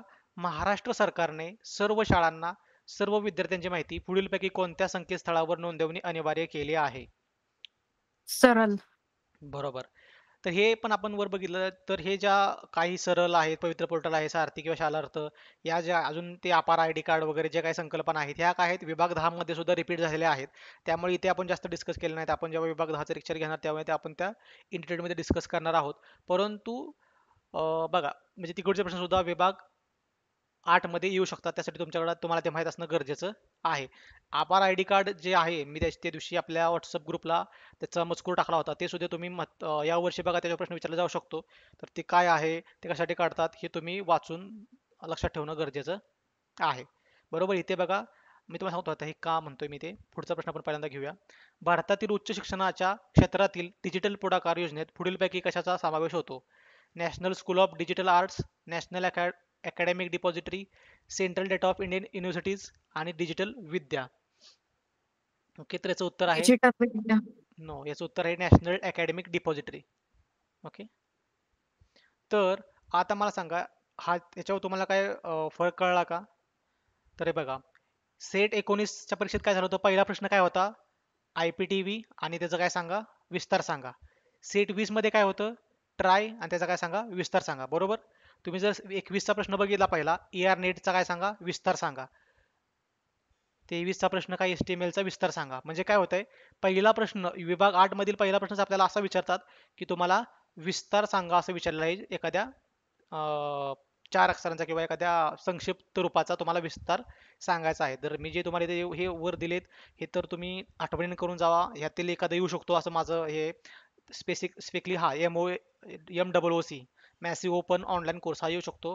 म्हणून हा मी आज प्रश्न टेलिग्रामला टाकला होता. जे जे मला वाटतात महत्त्वाचे प्रश्न आहेत ते मी रोज टेलिग्रामला टाकत असतो. तुम्ही जर टेलिग्राम ग्रुप जॉईन नसेल केला तर करून ठेवा. ओके, तर समजलं ॲनालिसिस कसं, म्हणजे कसं काय झालंय. प्रत्येक वर्षी बघा पहिला प्रश्न त्यांनी तोच विचारला की विस्तारित रूप सांगा. बरोबर. आता अजून जर आपण अजून ॲनालिसिस केलं तर आपल्याला अजून एक समजेल बघा, की जगातील पहिला संगणक ENIAC. परत इथं काय विचारलंय, भारतातील माहिती तंत्रज्ञान केव्हा हे झाला किंवा पहिल्या परम संगणक कोणी विकसित केला? इथे पण असेल. दिवंगत पंतप्रधान राजीव गांधी. म्हणजे इतिहास जे 70 पासून ते 2000 पर्यंत इतिहासात काय झालं याच्यावर एक तिने परत प्रश्न विचारलेला आहे. बरोबर. म्हणजे 70 ते 2000 या काळात जे काय घटना झाल्या ह्याच्यावर एक प्रश्न आहेच आहे. म्हणजे हा अजून आपल्याला तुम्हाला एक अंदाज मिळाला की कसा प्रश्न विचारला जातोय. मग तुम्ही पहिल्यांदा संक्षिप्त संज्ञा आणि त्याचे फुल फॉर्म्स पाठ केले, थोडा इतिहास वाचून लक्षात ठेवला, तर तुमचे 2 प्रश्न आरामात तुम्ही पैकीच्या पैकी या विभागात गुण मिळवणार आहे. चला आपण पुढे बघूया. तर इथे आपल्याला विचारलं होतं हे पोर्टल कशासाठी महत्वाचं आहे. याची इथे पण खाली सॉरी वर गेलं, इथे पण पोर्टल विचारलं होतं. बरोबर. मग मी जे तुम्हाला सांगितलं हे वर सरळ वगैरे ते पण वाचून ठेवा तुम्ही. त्याचबरोबर हे शाळा सिद्धी, शाळा दर्पण, सारांश किंवा ई शोध सिंधू, ई शोध गंगा हे काय आहे हे माहीत असणं गरजेचं आहे. कारण की मला वाटतं ई शोध गंगावर यावेळी प्रश्न विचारला जाऊ शकतो. बरोबर. तर हे साठी माहीत असणं गरजेचं आहे आणि अशा प्रकारचे अनालिसिस तुम्ही सुद्धा करणं अपेक्षित आहे. चला आपण आता कुठे आलो होतो? 2021 ह्याला आलो होतो. इरनेट या शब्दाचा योग्य विस्तार पुढीलपैकी कोणता? सांगा बरेच उत्तर. आपण डिस्कस केले लेक्चर मध्ये. Education and research network. Yes, E stands for education, R stands for research and net stand for network. Option क्रमांक 4 एज्युकेशनल रिसर्च नेटवर्क. दिवंगत पंतप्रधान राजीव गांधी यांना भारताच्या दूरसंचार धोरणात बदल घडवण्यात कोणी मदत केली? सॅम. Yes, Sam Pitroda. बरोबर. येस, आणि यांना यांनी मदत केली. शिवाय यांनी आपल्या भारत सरकारच्या वेगवेगळ्या शिक्षण कमिशन मध्ये सुद्धा काम केलेलं आहे. ओके, सॅम पित्रोदा यांनी. बरोबर उत्तर. पुढीलपैकी कोणते मूलतः इन्स्टंट मेसेंजर आहे? सांगा बरं याचं उत्तर. व्हॉट्सअप. व्हॉट्सअप. बरोबर, व्हॉट्सअप. फेसबुक आहे, पण फेसबुक सोशल मीडिया आहे. इंस्टाग्राम सोशल मीडिया हँडलिंग आहे. ट्विटर सुद्धा सोशल मीडिया हँडलिंग आहे, आपण पोस्ट टाकू शकतो. व्हॉट्सअप काय आहे? लगेच इन्स्टंट मेसेंजर. आपण इथे टाईप केलं की दुसऱ्याला लगेच मेसेज मिळतो. त्याच्यामध्ये सुद्धा मेसेजिंग करायची सुविधा आहे, परंतु इन्स्टंट मेसेंजर काय आहे? व्हॉट्सअप. म्हणून हा उत्तर येतं, वेगळं उत्तर आहे. बरोबर. जर बाकीचं कोणाचं उत्तर असेल फेसबुक किंवा इंस्टाग्राम, तर ते चुकीचं उत्तर का आहे हे तुम्हाला याद्वारे समजणं अपेक्षित आहे. आता इथे बघा, पुन्हा एकदा वेबसाईट दिलेली आहे. सारथी हे पुढीलपैकी कोणाचे संकेतस्थळ आहे, म्हणजे वेबसाईट आहे? तर कोणाची आहे रस्ते वेबसाईट? वाहतूक. रस्ते वाहतूक आणि महामार्ग. येस, बरोबर. याच्याद्वारे तुम्ही जर तुम्हाला लायसन्स काढायचं असेल किंवा मोठ्या मोठ्या गाड्यांचे परवाने वगैरे काढायचे असेल, त्यासाठी तुम्हाला सारथीवरूनच ऍप्लिकेशन करावं लागतं. भारतातील उच्च शिक्षण क्षेत्रातील डिजिटल पुढाकार योजनेच्या संदर्भात BYOD म्हणजे टिंबटिंब होय. काय? Bring your own. Yes, bring your on device. आता जर तुम्ही थोडं, आता हे कोणतं चालू आहे? सेट 2021 चालू आहे, बरोबर का? सेट 2021 पासून जर तुम्ही पुढे ऑब्झर्व करत गेला ना पेपर हळूहळू, तर डिजिटलवर प्रश्न आलेत बघा. डिजिटल, इथं इथं डिजिटलवर आलाय, खाली पण एक डिजिटलवर असेल कुठेतरी. कन्सोर्शिया इथं ईशो सिंधू आहे. हा, हे डिजिटलवर आला होता, पण हा प्रश्न काय झालाय इथं दिलाय बघा. हा प्रश्न रद्द केला गेला 2023चा. आणि 24 मध्ये आहे का बघूया आपण. डिजिटलवर काहीतरी असणार. हा आहे बघा, इथं 24 मध्ये पण डिजिटल. तर त्यांनी 21 पासून त्यांचा ट्रेंड कसा गेलाय, तर डिजिटलवर त्यांनी फोकस करायला सुरुवात केली आहे. डिजिटल सुद्धा त्यांनी एक प्रश्न ऍड केलेला आहे. तर त्यामुळे मी तुम्हाला जसं म्हणलं, AI संदर्भात एखादा प्रश्न येऊ शकतो, तर त्यासाठी तो पॉइंट महत्वाचा आहे. चला, सेट 2023 चे आपण प्रश्न बघूया. या विभागाचे विभाग क्रमांक 8 चे पहिला प्रश्न आहे, HTML या शब्दाचा योग्य विस्तार सांगा. Hypertext markup language. बरोबर. त्याच्यानंतर प्रश्न आहे, प्रश्न क्रमांक 2, भारतात सर्वसामान्य जनतेसाठी इंटरनेटची सुविधा टिंबटिंब साली सुरू करण्यात आली. 1995. बरोबर. ठीक आहे. स्मार्टफोनवर प्रादेशिक भाषेतील मजकूर लिहिण्यासाठी पुढीलपैकी कोणती गोष्ट सर्वात उपयोगी आहे? मल्टीमीडिया. नाही. युनिकोड. युनिकोड बरोबर आहे. मल्टीमीडिया का नाही सांगतो तुम्हाला मी. स्मार्टफोनवर प्रादेशिक भाषेतील मजकूर लिहिण्यासाठी मल्टीमीडिया म्हणजे तुमचे हे आले, व्हिडिओज, ऑडिओज, हे सर्व आले. त्यांचा आपल्याला काय उपयोग नाही ना, मग आपल्याला मजकूर लिहायचा आहे. तर युनिकोड हा एक कोड आहे, याचा वापर करून आपलं फोन काय करतं, तर मराठी भाषेचं रूपांतर, सॉरी, हा, मराठी भाषेचं म्हणजे मराठी म्हणण्यापेक्षा किंवा इंग्लिशचं कन्वर्जन प्रादेशिक भाषेत करतं, असं आपण म्हणूया. प्रादेशिक विचारले, नॉट मराठी. बरोबर. तर त्यामुळे प्रादेशिक भाषेत मजकूर लिहिणं सोपं झालेलं आहे युनिकोडमुळे. टंकलेखक तर नाही. टंकलेखक म्हणजे कीपॅडचा उपयोग तसा आहे, परंतु ही काही महत्वाची गोष्ट नाही. युनिकोड नसेल तर टंकलेखक पण काम करू शकणार नाही. बरोबर. त्यामुळे हा पण ऑप्शन होऊ शकत नाही. मल्टीमीडिया मी सांगितलं आता नाही. हानिकोड तर उत्तरच नाहीये, आणि युनिकोड हेच बरोबर उत्तर आहे. त्याच्याबरोबर इथे प्रश्न विचारला होता की पुढीलपैकी कोणते डिजिटल पेमेंट ऍप गुगलशी संबंधित आहे, परंतु हा प्रश्न त्यांनी रद्द केलेला आहे. जर हा प्रश्न रद्द नसता झाला, तर गुगल पे हे उत्तर असतं. बरोबर. गुगल पे काय गुगलशी रिलेटेड आहे, आणि ह्याचं नाव अगोदर सुरुवातीला तेज हे होतं. तेज TEG, सॉरी, जे. ओके, माहितीसाठी सांगतोय फक्त, बाकी काय नाही. त्याच्यानंतर शेवटचा प्रश्न होता 23 मधला, पुढीलपैकी कोणता उच्च शिक्षण ई संदर्भ साहित्याचा समुच्चय म्हणजेच कॉन्सोर्शिया डिजिटल पुढाकार योजनेशी संबंधित आहे? ई शोध सिंधू. शोधगंगा. अजून कोण आहे का, ट्राय करणार आहे का? ई शोध सिंधू याचं बरोबर उत्तर आहे. का? कोणता उच्च शिक्षण ई संदर्भ साहित्याचा डिजिटल पुढाकार योजनेशी संबंधित आहे. इथं तुम्हाला इन्फिल्मनेट वगैरे दिलंय का? नाही. त्यामुळे हे इन्फिल्मनेट जे आहे ते ई गंगाचं आहे, आणि ई शोध सिंधू आहे तो भारत सरकारचा उपक्रम आहे, आणि तो पूर्ण व्हाईट म्हणजे व्हाईट क्षेत्राच्या ई संदर्भ साहित्य आहेत किंवा तुमचे अजून जे प्रकाशित नियतकालिके आहेत वगैरे ते सर्व सर्व गोष्टींशी ई शोध सिंधू निगडीत आहे. फक्त पण ई शोध गंगा हा फक्त तुमचे थेसिस प्रकल्प याच्या संदर्भातच फक्त निगडीत आहे. फरक समजलाय का? परत एकदा सांगू. समजलं सर. समजलं. ओके चालेल. चला सेट 24 बघूया आपण आता. खालीलपैकी कोणती जोडी योग्य आहे? योग्य आहे विचारल्या. तर पी एक्सेल डिजिटल कॅमेऱ्याचा फोकसच्या माझा एक योग्य आहे किंवा एसडीडी आहे. सांगा स्क्रीनवर दिसतोय तुम्हाला ऑप्शन. उत्तर सांगा काय असेल बरोबर. PXL. पी एक्सेल नाही, चूक. उत्तरेचं सी बरोबर आहे. केबीपीएस डेटा म्हणजे विदा म्हणतात मराठीत त्याला, हस्तांतर वेगाचे एकक. तर हे का चूक आहे ते पण सांगतो तुम्हाला मी. तर डिजिटल कॅमेऱ्याचा फोकस जर तो आपल्याला हे करायचा असेल, मोजायचा असेल, तर त्याचे एकक आहे मिलीमीटर, जे की एम मध्ये मोजतात. मिलीमीटर. ओके. आणि डिजिटल पडद्यांच्या उच्च स्पर्धेचे एकक म्हणजे पडद्यांच्या म्हणजे काय, स्क्रीन. ओके. डिजिटल स्क्रीनचे एकक आपण कशामध्ये मोजतो? पिक्सलमध्ये. किती पिक्सल क्वालिटी ह्या समजा एखादी व्हिडिओ असेल, किती पिक्सलची व्हिडिओ आहे वगैरे. ओके. 1024 1080 नाही 1080 असते परत आता, आणि काहीतरी आता 1040 असे वगैरे वगैरे आलेले आहेत. म्हणजे हे काय झालं, ह्याचे पिक्सल असते आणि ह्याचं काय असतं, कॅमेऱ्याचं फोकस मापनाचं एकक असतं मिलीमीटर आणि हे जे आहे केबीपीएस हे बरोबर आहे. डेटा किती हस्तांतर झाला त्याचे वेगाचं एकक आहे केबीपीएस, म्हणून सी उत्तर बरोबर आहे. पुढचा प्रश्न बघूया आपण.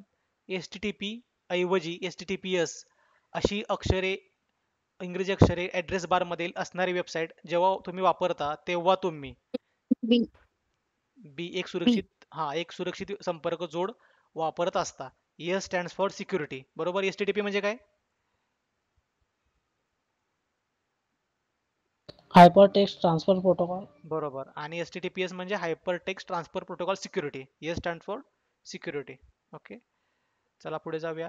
इंटरनेटवरील खालील डिजिटल सेवा सर्वप्रथम सुरू झाल्याचे वर्ष या निकषानुसार कोणता पर्याय कालानुक्रम दर्शवतो? म्हणजे सर्वात पहिल्यांदा कोणतं हे झालं, परत नंतर कोणतं, नंतर कोणतं. B. काय? Wikipedia, Gmail, YouTube, Instagram. बरोबर आहे. डी उत्तर आहे याचं.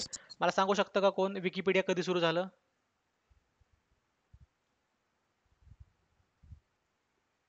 तर हे 2001 साली सुरू झालं. मग अशी पैकीच मी 2000 बोललो, जी की चूक आहे. 2001 साली सुरू झालं. जीमेल कधी सुरू झालं? तर 2004 ला. ओके. आणि जीमेलच्या बेसिसवर जर तुमच्याकडे जीमेल अकाउंट असेल तर तुम्ही युट्यूब चालू करू शकता. युट्यूब झालं 2005 साली सुरू. 2005. हा. आणि इंस्टाग्राम कधी झालं? मग मी सांगितलं होतं. इंस्टाग्राम कधी सुरू झालं? 2010 ला सुरू झालं. आणि इंस्टाग्रामला 12 साली फेसबुकने विकत घेतलं. बरोबर. पुढचा प्रश्न आहे. स्वयं वरील अभ्यासक्रमांच्या आशयाचा दर्जा राखण्यासाठी कोणत्या संस्थेची राष्ट्रीय समन्वयक म्हणून नियुक्ती झालेली नाही? हायलाइट केलेला आहे मी. तर कोणाची नाही झालेली? उत्तर आहे याचं ए, भारतीय विज्ञान संस्था. बाकी सर्व काय करतात? राष्ट्रीय मुक्त विद्यालक्ष्मी शिक्षण संस्था, व्यवस्थापन संस्था बेंगलोर म्हणजे मॅनेजमेंट, आणि सीईसी थोडं बदल सुद्धा तुम्ही वाचा जरा. ह्या तिन्ही संस्था स्वयंच्या दर्जा राखण्यासाठी मदत करतात किंवा काम करतात. आणि त्यातला शेवटचा प्रश्न होता. वेब 2.0 डिजिटल व्यवस्थेचा संदर्भात UGCच्या इंग्रजीतील लघुरूप खालीलपैकी कोणती संज्ञा दर्शवते? म्हणजे डी. User generated content. बरोबर. हे जर बी उत्तर आहे. म्हणजे काय की वेब 2.0 संबंधात UGCचा लॉंग फॉर्म सांगा, असं याचा थोडक्यात प्रश्न आहे, असं आपण म्हणू शकतो. ओके. तुम्हाला पुन्हा एकदा सूचना आहे की आपले जे व्हॉट्सअप चॅनल आहे, टेलिग्राम चॅनल, व्हॉट्सअप ग्रुप जो आहे तो जॉईन करा. याच्यावर आपण तुम्हाला इथून पुढच्या सर्व अपडेट्स, नोट्स आणि मार्गदर्शन मिळणार आहेत. त्याचबरोबर जे आपले काही लेक्चर्स वगैरे येतील, अजून एक लेक्चर आपलं होईल विभाग क्रमांक 10 त्याची माहिती सुद्धा मिळणार आहे. त्याचबरोबर मी सांगितलं की आपण आता एक क्रॅश कोर्स सुरू करणार आहे सेट पेपर 1 विभाग पेपर 1 साठी. त्याच्यामध्ये 2 पेपर असणार आहेत. एक ऑनलाईन तुम्हाला पेपर मिळणार ज्याच्यावर तुम्ही ज्यामध्ये 50 प्रश्न असतील. त्यासोबत अजून एक दुसरा पेपर मिळेल जो की तुम्हाला PDF स्वरूपात मिळणार आणि त्याच्यामध्ये सुद्धा 50 प्रश्न असतील. ओके. असे 2 पेपरची आपण तयारी करून घेणार. त्याचसोबत लेक्चर सुद्धा घेणार आहे आपण 2. त्या लेक्चरमध्ये 2 लेक्चरमध्ये तुमचे विभाग 1 ते 10 पूर्ण मॅरेथॉन बॅच होईल. बरोबर लेक्चरमध्ये अजून आपण कव्हर करणार आहे तुमचे क्वेश्चन क्वेश्चन्स अँड आन्सर्स, त्याच्यासोबत परीक्षेला जाताना काय तयारी केली पाहिजे. आता कमी दिवस राहिलेले आहेत, पेपरला फक्त 1 महिना राहिलेला आहे. कमी दिवसात कशी तयारी करायची, काय ट्रिक्स वापरायचे, ट्रिक्स अजून काय आहेत ते कशा अजून युटिलाइज करायच्या, तुम्ही आता लेक्चरमध्ये जर बघितलं तुम्हाला कळलं असेल. अजून अजून ते तुम्हाला जे आपला कोर्स असणार आहे त्याच्यामध्ये इन डिटेलमध्ये मिळणार आहेत. आणि तुमचा पेपर 2 जो विषय असेल त्याच्या संदर्भात सुद्धा जेवढे काय शक्य होईल तेवढे आपण कव्हर करणार आहोत. तर त्याची माहिती तुम्हाला आपल्या व्हॉट्सअप ग्रुपला मिळेल. तुम्ही व्हॉट्सअप ग्रुप जॉईन करा आणि मला मेसेज करा. आपण त्याची फी अजून निश्चित केली नाही, तुम्ही मेसेज करा तुम्हाला कितीपर्यंत वाटते, त्यानुसार आपण त्याची फी निश्चित करून येत्या 4-5 दिवसातच त्याची अनाऊन्समेंट आपल्या ग्रुपवर करूया. ओके, कुणाला काय क्वेश्चन असेल तर विचारा.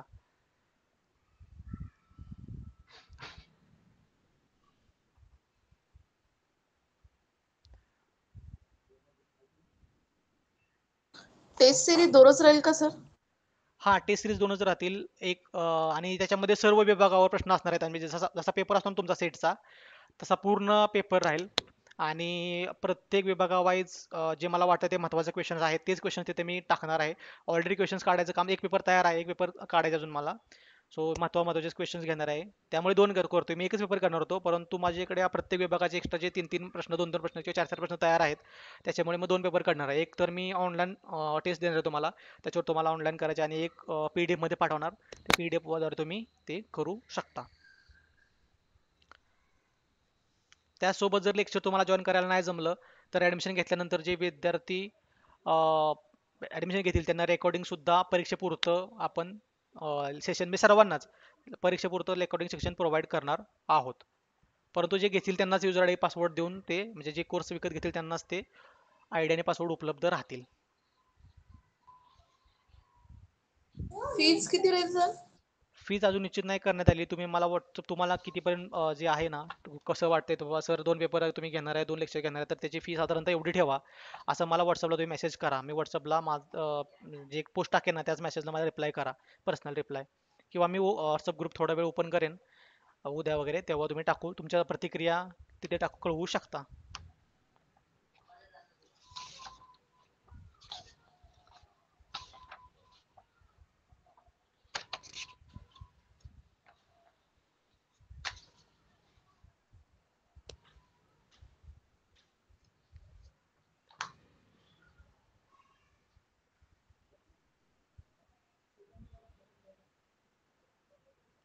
अजून कोणाचे काही क्वेश्चन आहेत का?